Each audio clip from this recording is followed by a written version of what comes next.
Namaskar and good morning viewers. Welcome to this session on environmental values and religious sources.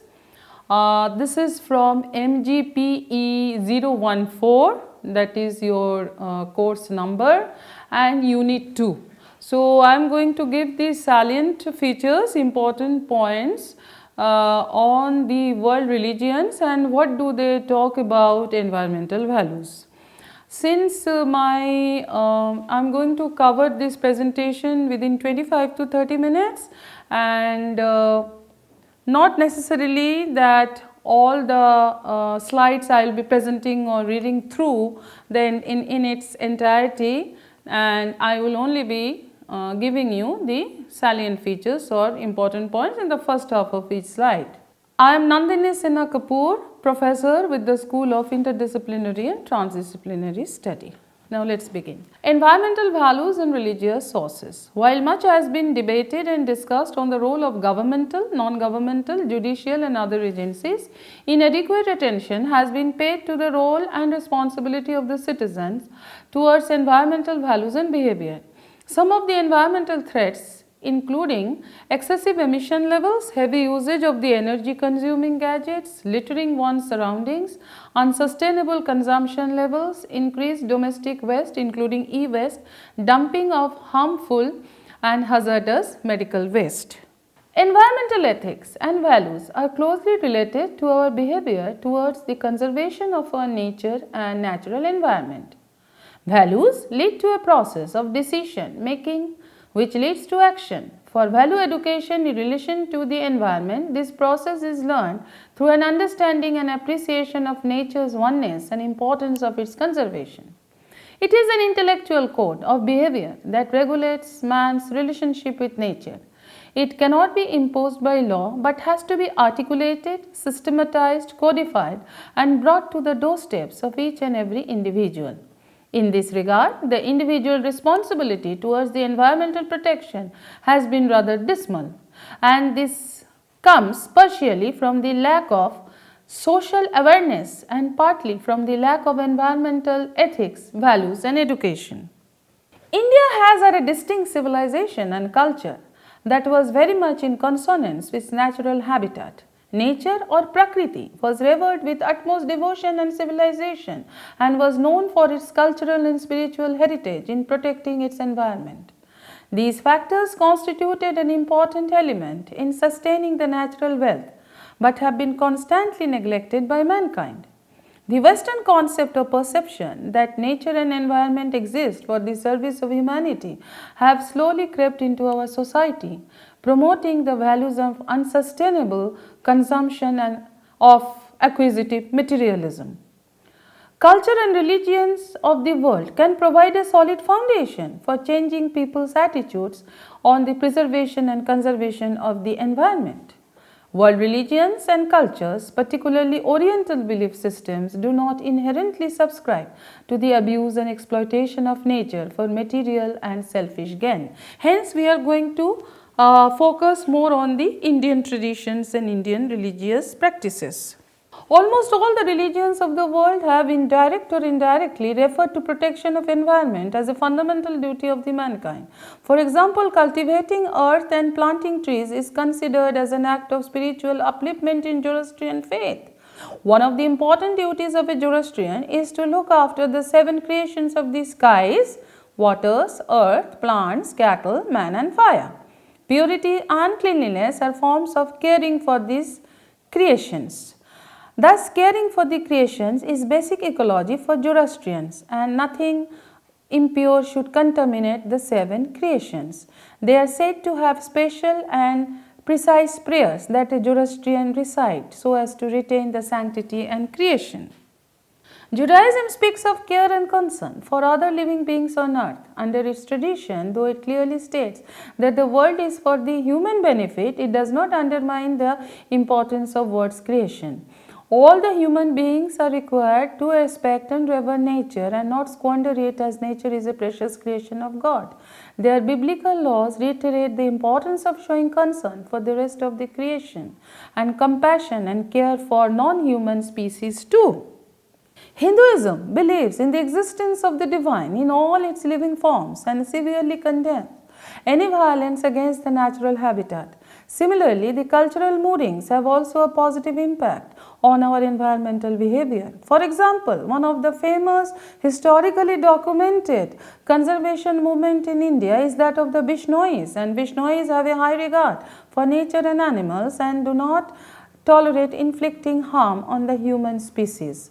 For the people living in the hilly terrain, nature is an inseparable part of their life and do not subscribe to exploiting it for material gains and comforts.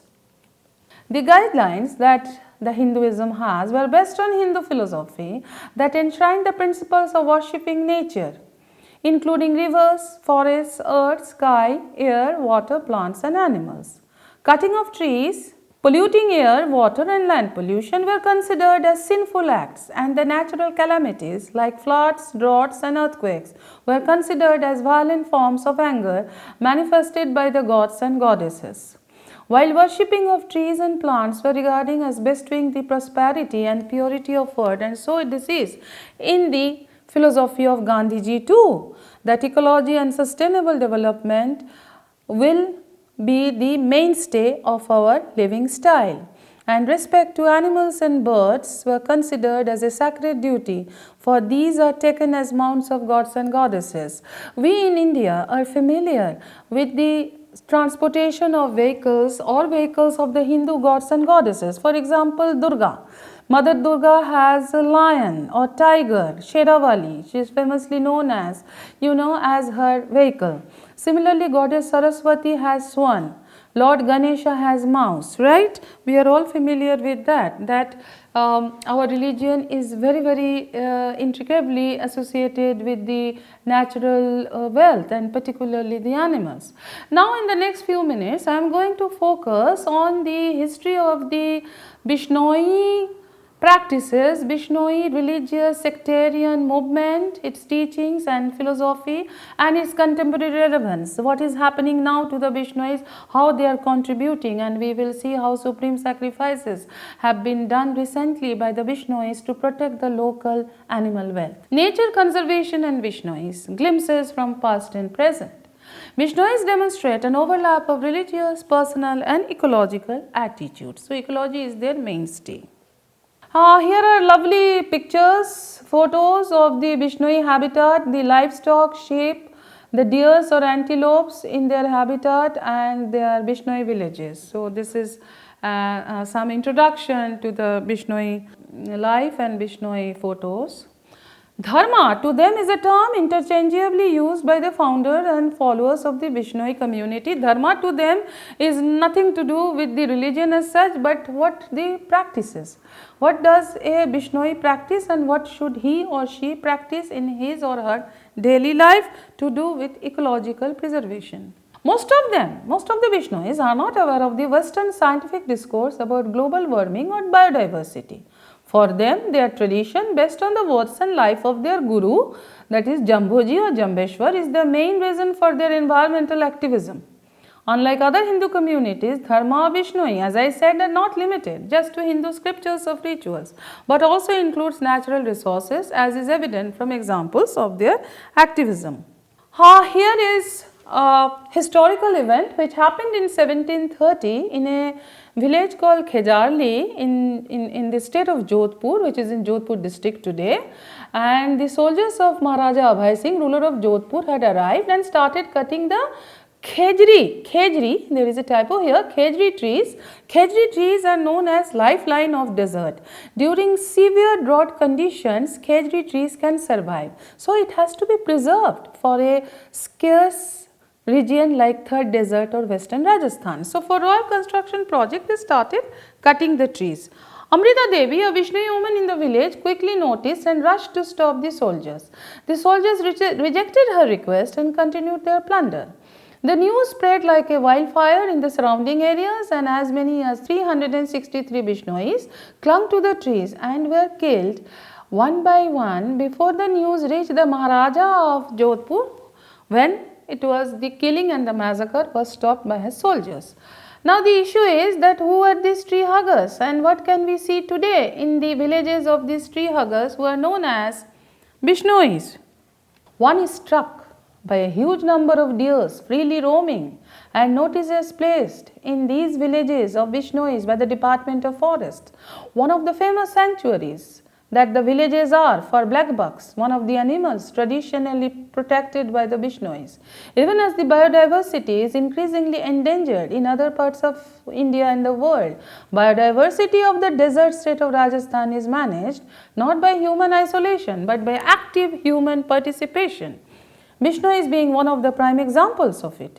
In addition to blackbucks, other animals and birds that are found in and around Bishnoi villages are great Indian bustards, Indian gazelles, peacocks, bulbuls, bias, sparrows, crows, vultures, chinkara, nilgais, wild pigs, wolves, jackals and desert foxes. Trees that are found in abundance in the western Rajasthan areas and particularly in and around Bishnoi villages are khejri, the lifeline of desert as I said just now, jal, peepar, khair, rohira, babul and neem. Here are two photos of the Jambhuji, the founder of the Bishnoi religion or Bishnoi movement, which is essentially for the protection of natural environmental resources and ecological surroundings. The founder of the Bishnoi community, Guru Jambheshwar or Jambhoji, was born in 1451 in a Panawar Rajput family at Pipasar village of Nagaur, and he came from a Parmar local family, mother being Hansa and father Lohar. They were devotees of Vishnu, and we both have these two figures coming again and again in the folklore. The influence from his Vaishnava parents is obvious in many of Jambhoji's statements. Jambhoji regards Vishnu and he calls himself that I am an incarnation of Vishnu and sees several similarities in his life with the legends of Vishnu and Krishna. His cows, that is Jambhoji's cows, followed his order as they enjoyed the flute of Krishna. Now, what was the history? Why he was appalled or he was struck by the local conditions and he found solution that how can we live in a scarce domain like Western Rajasthan third desert, which hardly has anything, any vegetation to sustain yourself, any water resources to sustain yourself. When he was young, 25 years of age, a severe drought hit Western Rajasthan for almost a decade, 10 years. This coincides with a general period of summer monsoon failures confirmed by archaeological reconstruction, which is known as paleoclimatological reconstruction. There was a severe shortage of water and cattle fodder. People cut down a large number of trees to sell the wood in the nearby towns. The animals such as chinkara and blackbuck were widely hunted and killed for meat consumption. So he was moved and the villagers left the area in search of greener pastures. They used to take their flock to areas in Sindh and Multan. So Jambhoji was deeply moved by this disaster and Jambhoji began his quest for the solution. After many years of practicing meditation and austerities, at the age of 34, Jambhoji had a spiritual experience and in his vision he saw people quarreling with nature, destroying their environment. So he decided to reform such society and concluded that humans will have to sustain the environment around them in order for nature to sustain humans, and he founded the Bishnoi Community in 1542 in the Krishna Paksh. So we'll go briefly through the ecological teaching and activities of Jambhoji or Jambheshwar. Out of the 29 rules for Bishnoi, Vish means 20 and Noi 9, so 20 plus 9, 29 rules. 8 are about conserving and protecting the animals and trees, including non-sterilization of bulls, keeping the male goats in sanctuary, prohibition against killing of animals, cutting down of any types of green trees and protecting all life forms. He also forbade wearing of blue clothes because the dye for coloring them is obtained by cutting several shrubs. 7 other rules have to do with social behavior, including truthfulness, simplicity, abstemiousness and purity. He prohibited criticizing others, and one should tolerate criticism by others about yourself. And there were other many rules as well, right? And they do practice havan or fire ritual on every new moon. According to Jambhoji, another one of their documented literature, the 6 rules that a Bishnoi has to follow to avoid violence, which prohibits animal sacrifice. Secondly, one should have filtered water and milk so that you do not kill, an insect, a living being, right? Then the putting back the water creatures back into water to rescue their lives.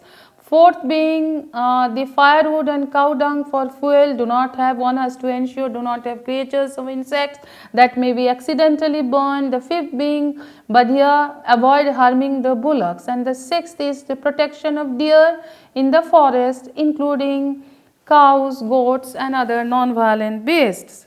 Bishnois have this practice of construction of tanks.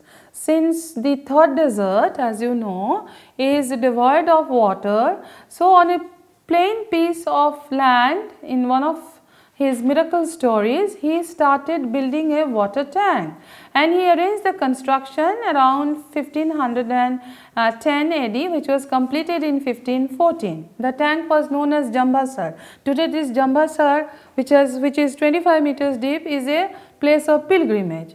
It is said that Jambasar has told his disciples that whoever will clear, Jamboji said that whoever will clear the sand from this tank using his own labor and money will attain heaven. So Bishnois considered this tank as a sacred as pilgrimage to river Ganga. So we can see that conservation and regeneration of water is one of the important rituals in a Bishnoi's life. And yet another Bringali Sarovar, such water tank which was also built by Jamboji, and it is in Nokha in district Bikaner itself. Okay, this tank is 350 meters wide, and on its south side is a huge mound of sand which is periodically removed from the tank in process of deepening. The process of deepening goes on continuously for 6 months, and deepening of this tank is a kind of a religion for them, and it is believed that their wishes can be fulfilled by deepening this tank. Here are some beautiful photos of water bodies within the Bishnoi villages. You can see migratory, the top one on my right side looks the migratory birds from which come to the lakes of Rajasthan in severe winter from the region of Siberia. Jamboji is also known to have created out of miracles trees. It is believed that Jamboji miraculously built a huge garden of khejri trees, and khejri trees were also planted by him and his followers in a number of other localities like Lodhipur, Mirpur, Mohammadpur, Devmal and Kharad on the request of the inhabitants of these villages, including the Rotu. Now let us come to Sathri. Now what is Sathri in a Bishnoi life? Like it is a small house kind of a place where animal feed and water are kept for the birds and animals, as well as there are rooms for the local travelers, for the guests and for the priests to come and practice Bishnoi religious teachings and stay there for some time. Here is a photo, a close-up look of khejri trees. It is a huge khejri tree. From a distance you can see it is a very big khejri tree. Once again you can see. Sathri at Janglu village has a jungle of desert trees including Kankiri, Kamta, Peepal and Bodhi. As is customary at several Bishnoi temples, here are bird feet made of pearl millets, shorgum and moat is given to the birds, gazelles and other animals. Water is also given to them, and there are some few more sathris which are also resting place, and there is a room for performing fire rituals and 4 rooms where the priest and visitors can stay. The food grains are stored here for charitable donations and for the bird feed, and water crucibles are here for birds, antelopes and other animals to come and partake this water. And one of the sathris has been constructed historically by Jodhpur Maharaja. The Bishnois manage sacred groves. What is a sacred grove? Viewers, are you familiar with sacred groves? Sacred groves are kind of a circuit of dense forest which should not be disturbed. Nobody is allowed to enter these dense forests periodically in a year, so that nobody destroys it, nobody disturbs it, and the regeneration of vegetation can take place. Despite sparse vegetation and limited water resources, the area, this kind of any oran or a sacred grove that a Bishnoi practices or supports a higher density of human and animal population than any other desert region in the world. Orans in Pipasar and Khejdali village of Rajasthan are where the Bishnois are in majorities, and some of these orans or sacred groves are 200 years old. Here is a photo of oran or a sacred grove maintained by the Bishnois. Look at in a desert like situation, the density of the forest. And here is a shrine. There is a small temple. Every sacred grove has a small temple. Now, having finished with overview of the Bishnoi practices, we will briefly mention now Christianity practices and what the attitude in Islam, Sikhism, Jainism and Buddhism. Now in Christianity, both the Old and New Testaments underline the importance of nature, and God alone is considered as the sole owner of the nature. Earth is Lord's and everything in it, the world and all who live in it. It also advocates a harmonious relationship between the humanity and the environment. And all beings, including humans, are dependent on God. He is the sole creator and preserver of nature, and thus makes no division between the concepts of nature and humanity as separate entities. Islam too acknowledges God's creation as the foundation of life on this earth.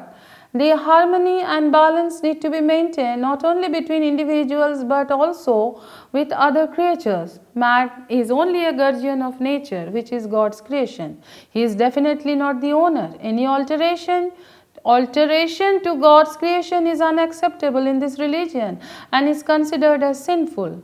Such acts are made accountable before the God after one's death and invites punishment for any violation of harmonious relation with nature. Since man is endowed with wisdom of distinguishing between right and wrong, he or she should desist from doing wrong deeds towards other creatures. The core principles of Buddhism revolve around the compassion and love for all beings. We all have that idea that non-violence is the basic tenet of Buddhism. Human beings are part of nature and not separate from it. Therefore, disregarding nature is strictly forbidden. The other species have an equal right to life and survival. Since the tenets of this religion are based on non-violence, harming any of the species is considered as malicious. The nature cannot also be used indiscriminately. For example, cutting of trees is forbidden. That is very, very important in Buddhism. And peace and love to all the creatures.